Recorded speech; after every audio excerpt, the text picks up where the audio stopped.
Homeowners in several North Carolina counties can expect their property tax revaluation letters soon.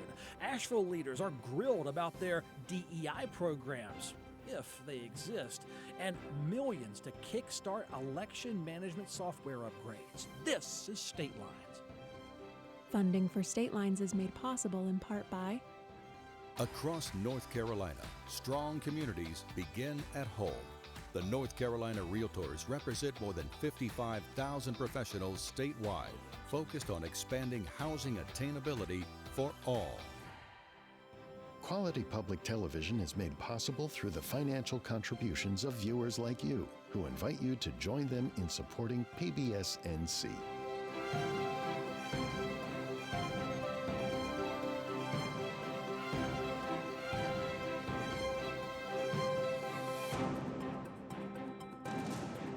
Welcome back to State Lines. Good to see you. I'm Kelly McCullen. Joining me today, our good friend of the show, Dawn Vaughan of the News and Observer. To her right, Travis Fain, CEO of Fain Communications, and Theresa Kostrzewa of Capital Advantage. Seat 4 occupied by Claudia Rivera of Enlace Latino NC. Hello, everyone. Hello. Hi. Thank you for having me. We have a lot of topics. It feels like one of those, lot of topics, nothing too deep, a lot of fun things to talk about, things you might be interested in, like North Carolina County government sending letters, maybe to you if you're a property owner, announcing the new tax value of your home or property. It's called revaluation. Counties assess property values for tax purposes, and they must not allow the assessed value of your property to fall below 85% of the property's true market value. Property value inflation, in case you didn't know this decade, has leaving tax value in the dust. Prices are rising quickly. Guilford County, for example, values there up 45% since the last tax assessment. Local governments, they can lower the rate, Travis, to offset higher bills. It's called being revenue neutral, but what you say and what you do in certain counties are different things.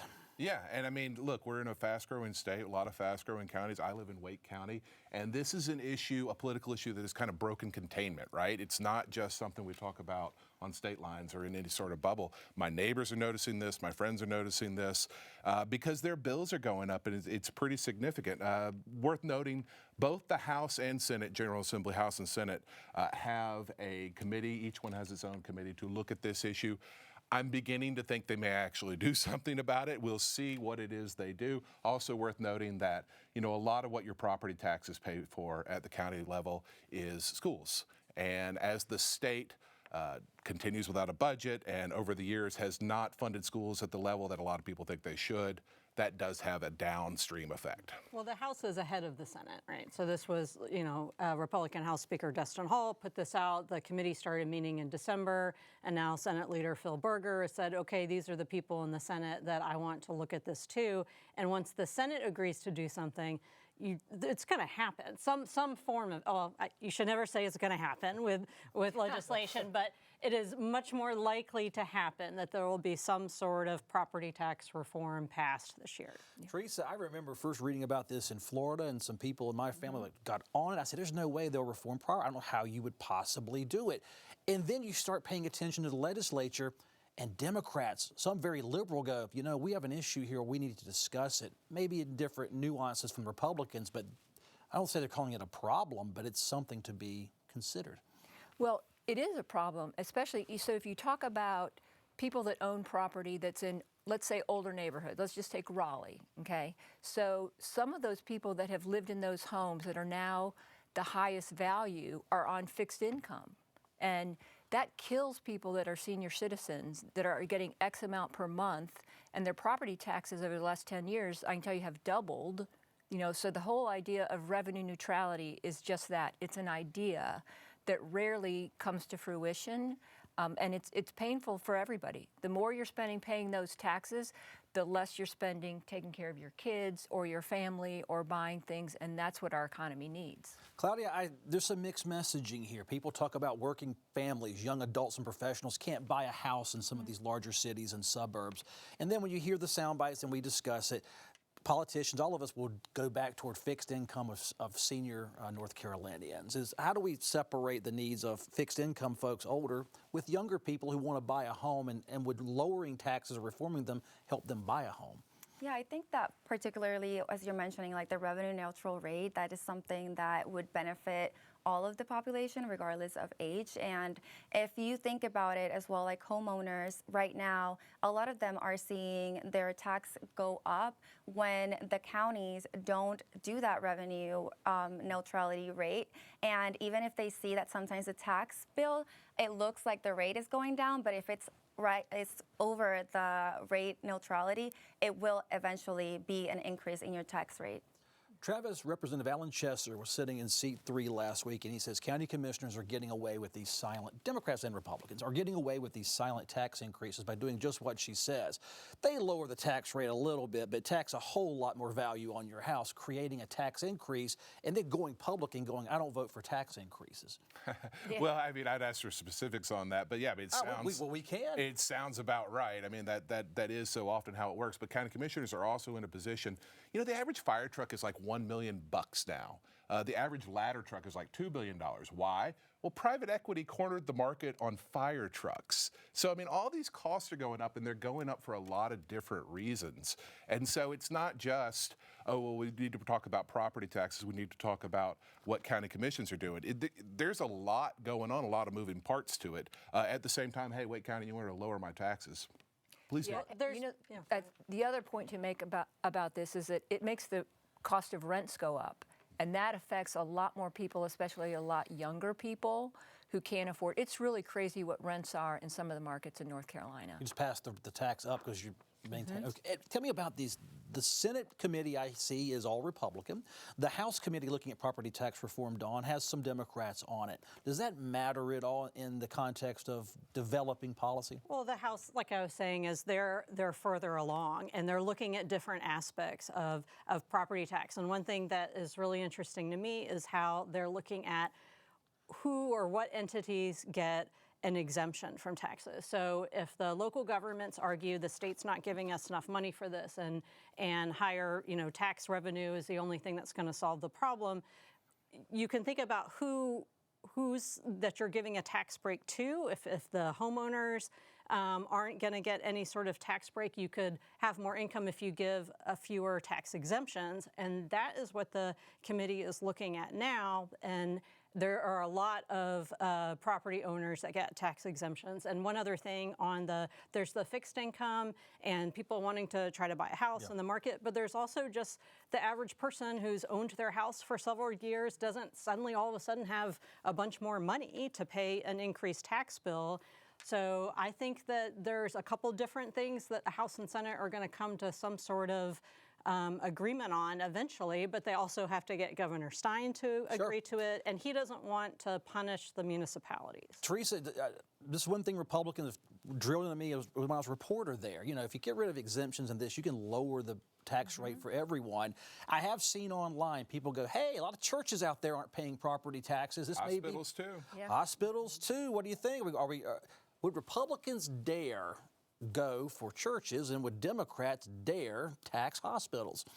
Well, you know what? Nobody knows for sure. Are there some entities that do need to be taxed that I think are getting away with making a ton of profits at the expense of the taxpayer, and they should be, but churches, no way, either party. I don't mean to open that can of worms, but someone mentioned, I said, I've heard this argument before, but since we're talking, let's lay it all out on the table. Hospitals make pretty good money. Just saying. Folks in Asheville like watching state lines, so a nice Asheville story comes before us, but it doesn't have statewide interest. Its city leaders appeared before the State House Government Efficiency Committee this week. Conservative legislators had been hearing that Asheville might be flouting state law by still operating diversity, equity, and inclusion programs inside city government. Asheville came out and testified the city has, in fact, repurposed and renamed its DEI office. They say any lawsuits that were filed against the city about that, those policies are gone. They were voluntarily resolved with no current legal issues. Lawmakers also focused on Asheville's reparations study. Asheville's mayor said reparations is more than the commonly assumed direct payments to individuals. Claudia, I watched that event. It was very cordial. If you said certain buzzwords, certain lawmakers popped up with very pointed questions. This DOJ committee in the House, what does it aim to do? Well, it does seem that the debate is more about the legal boundaries itself. They're criticizing the Buncombe and the Asheville city officials because they think that what they're doing with the DEI initiatives is in some way violating constitutional or civil rights.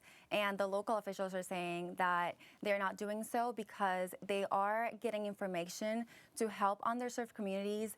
But the examples that they gave, for example, was public housing. And in those, they say that there are people from diverse backgrounds and it's not necessarily uplifting a specific race. In that sense, they think that it is in line with the state and the federal laws. And I think that the debate then just comes into the inequalities there. I think everybody can see that, but to what extent can the government actually make something to address that inequality without it being any constitutional violation? Dawn, one interesting line of thought. The Asheville mayor said, they asked, well, who do you know who to pay reparations to? And she says, we know families in Asheville that maybe the federal government, someone came in, took their home and did urban renewal, which was before my time, before any of our times. So she brought that up. There was not much pushback there except to say, be careful with the language you use. Did anyone steal the land? They said the land was stolen kind of thing by the feds to repurpose it. I found that very, very interesting, but can the debate in North Carolina ever get beyond just the buzzword and the knee-jerk question and answer that we saw this week? Well, I think some of this has to do with at the federal level, what did people see on, TV or social media, and they want to talk about that in a committee. So I think that's some of it, and phrasing is changing. I remember it was the anti-CRT bills in the past, and a couple of DEI bills Republicans were not able to override this past year, but there's things coming down from the federal level. I wrote an explainer this week about explaining House Oversight Committee and this House Efficiency Committee and what they do and what the dynamics are as far as, is there going to be legislation? No, not right now, but it could end up something that part of a bill that we see months from now. And the Senate, we were talking about the Senate versus House, the Senate does not have this efficiency committee. So this is something that's been a priority of the House, and right now they're just kind of running in their own lanes. I caught the tone of that committee. I don't know if you watched it, Travis. I caught the tone. It was very cordial and very friendly, and the topic was yet very contentious. It was very interesting, unlike even floor debate you see on the House between politicians themselves. Well, I'm glad to hear it was cordial. I read about it. I thought it was. It was pointed comments, but it was just thank you, yes sir, no sir, all that. Here's my question. So as best I can tell, this meeting was to allow Asheville and Buncombe County to respond to a 42-page presentation that a woman named Ruth Smith, who lost a close race for a House seat in Buncombe County in 2024, had appeared before the committee the month before and made a bunch of accusations. And then in February, Asheville and Buncombe came back. Y'all, if as a reporter I had written a story and just put a bunch of accusations out there and said, don't worry, in 1 month I will have the rest of it, I would have been fired. I don't really understand why a committee, a legislative committee with all these resources in the General Assembly, why are we having 2 meetings? Well, let's talk to Theresa about that. She's seen them come and seen them go. Right. Well, to Dawn's point, right, about the House having this committee first, right? The House has 120 members and 71 Republicans, and that's a lot of people to keep busy. And I think what we've seen in this interim and that we're going to talk about today are a lot of committee meetings about maybe not such important topics, but it's kind of busy work, right?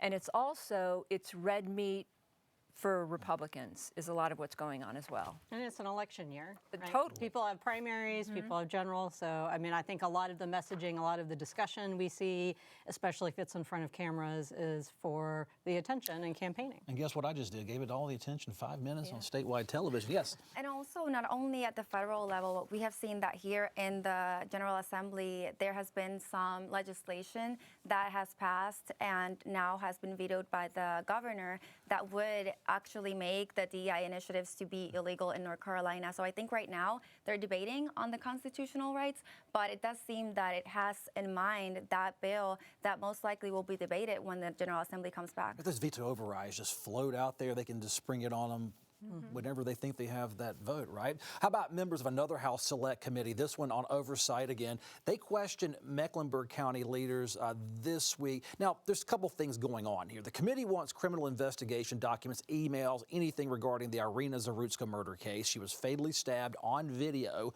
on the Charlotte light rail last summer. Now, the committee's focusing on Mecklenburg County Sheriff Gary McFadden. They want him to release all documents, correspondence between his office and federal ICE officials.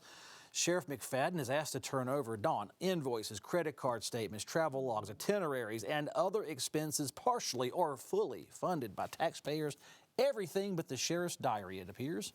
It's really interesting. So my colleague at the Charlotte Observer, Mary Ramsey, came up to report, from within the committee room because she covers Charlotte. All these people from Charlotte, the Mecklenburg County Sheriff, the mayor of Charlotte, all these Charlotte Mech leaders were here for this hearing on public safety. But like you were saying, where there's some cordial aspects to meetings, there's cordial exchanges with other people, and then it basically came down to Sheriff McFadden, who was questioned extensively. He's already a controversial figure locally, and we just saw, the legislative, magnifying glass on that, and it's not going to be over. We don't know if he'll be back in for another committee. McFadden himself has a primary in the next couple of weeks, and it's a Democratic primary, and whoever wins that is likely going to win the general too. So again, these election year dynamics are part of everything too, but a lot of it was McFadden. There was some talk about light rail safety, but it was also about sheriffs cooperating with ICE, which has been a big issue at the General Assembly, and legislation passed, and McFadden was one of these that Republicans see as flouting that law. Even in the big counties, Theresa, the sheriff is a powerful figure. I don't know much about Sheriff McFadden. I saw what they asked him and got him with these questions and things in that committee hearing. So the dynamic of a sheriff and even a Mecklenburg County is pretty profound. Well, it is, and I'm kind of laughing to myself because if the reparations committee meeting is the sports equivalent of curling, this one with Sheriff McFadden is the sports equivalent of cage fighting. I mean, it was hot and heavy and crazy for a legislative hearing like this. But again, this is about, in my mind, what happened in Charlotte with Irina's law has brought up a lot of problems, and the Republicans are not letting them go. And they want stuff to be different. They want things to be fixed. And so I think they will continue to put everybody on the hot seat that they think has something to do with the problems that are happening in some of our cities. Claudia, how do legislators stay focused? You have one sheriff, and they're frustrated with him on a variety of fronts. Is it going to be difficult to dial in on one issue? The primary is here anyway in a couple weeks. So. For sure. No, I think necessary. The legislative oversight, it's important, and it's part of what they have to do, mostly if there is public scrutiny about an issue. And mostly, as we've seen in Charlotte, there is this high-profile cases.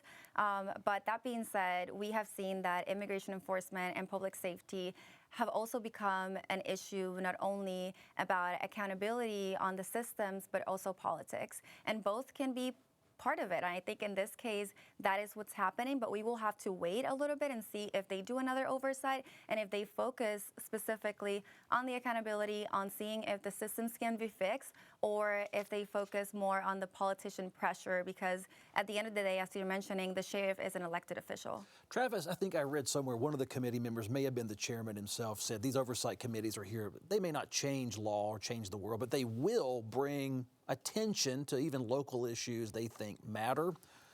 Is, for all the emotions of that committee hearing, did it resonate outside of Mecklenburg and Wake counties this week? Yeah, that's a good question. My guess would be no, because I spent 25 years in journalism, and getting things to resonate anywhere is really, really hard.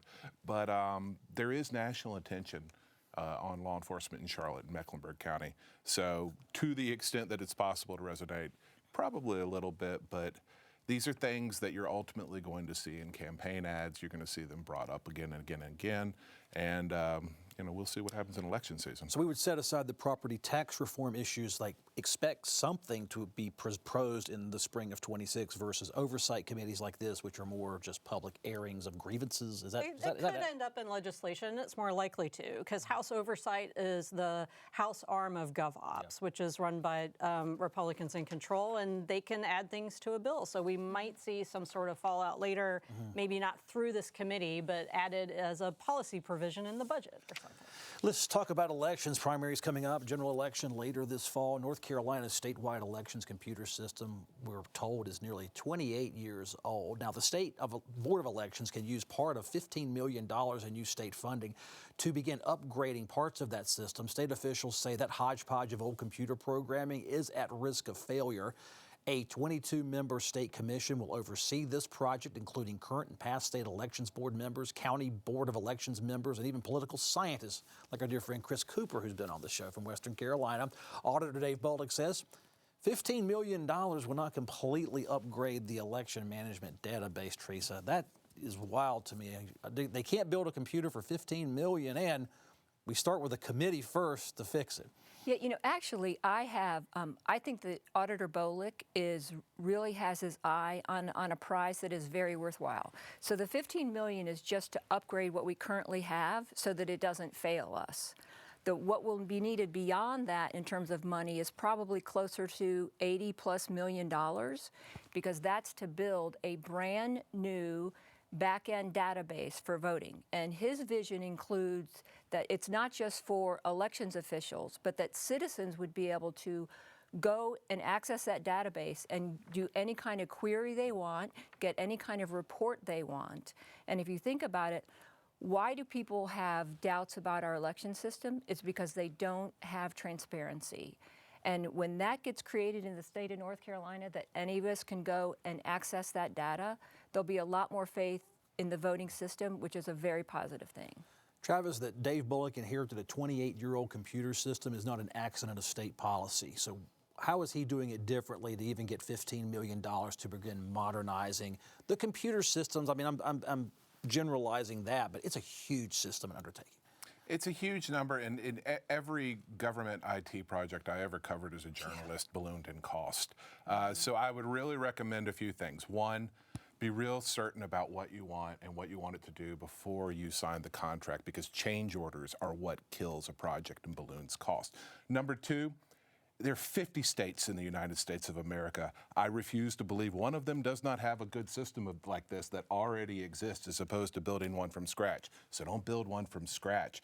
Number three, I don't know if everybody's heard of vibe coding, but this is where you basically task an AI, an artificial intelligence, with coding something for you, and it just cuts the time and the work required way, way down.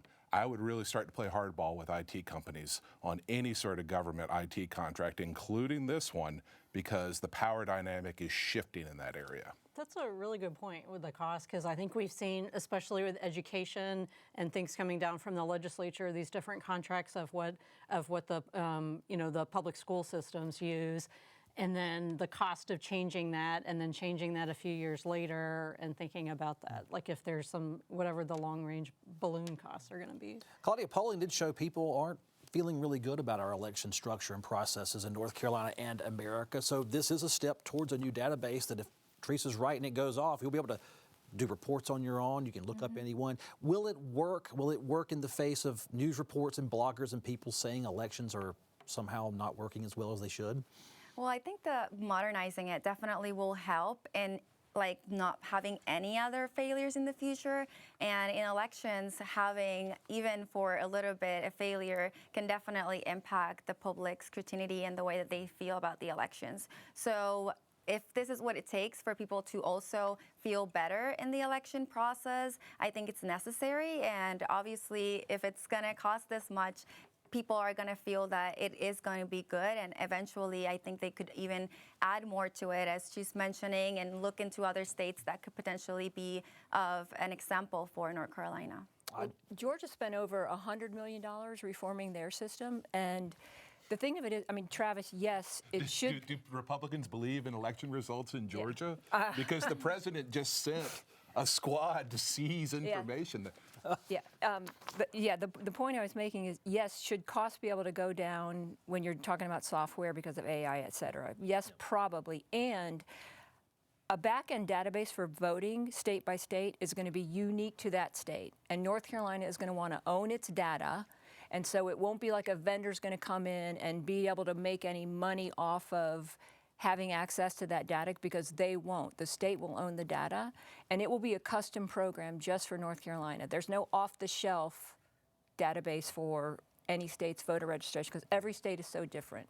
I've got about a minute. I want to touch base with New Hanover County State Representative Deb Butler. She wants to stop legislator pay when there's no new state budget passed. Her idea is to stop those paychecks if they miss the June 30th deadline on budget legislation. Requires a 60% majority vote in the House, 60% majority vote in the Senate. Then you as a voter would approve a constitutional amendment that could not be vetoed. This is truly rapid fire, Dawn. It's a talking point. I don't know, but it's out there. I think it brings up the fact that state lawmakers only make about $14,000 a year. They do get per diems. And because it's not a set schedule, because they don't have a deadline in place, there aren't a lot of people who have just regular jobs that can hold a regular job and also be a lawmaker. Yes, absolutely do it. Pair it with a constitutional amendment that increases lawmaker pay. Let's get some regular people into the General Assembly. You know, costing them that $40 a day is going to just really make them want to work harder. There you go. Claudia, last word to you on this. They don't get paid if they don't pass a budget. Yeah, I think it definitely has to do with the negotiation also for the budget. So it would have to see if that is an impulse or if it just handles the negotiations. Just throw it on the pile of things to discuss later this spring. Thank you so much for watching us, folks. We appreciate you most of all, and the panel great this week. Email your thoughts and opinions to statelines@pbsnc.org. We'll read the emails, write you back. I'm Kelly McCullen. Thank you for watching. Have a great weekend, and I will see you next time.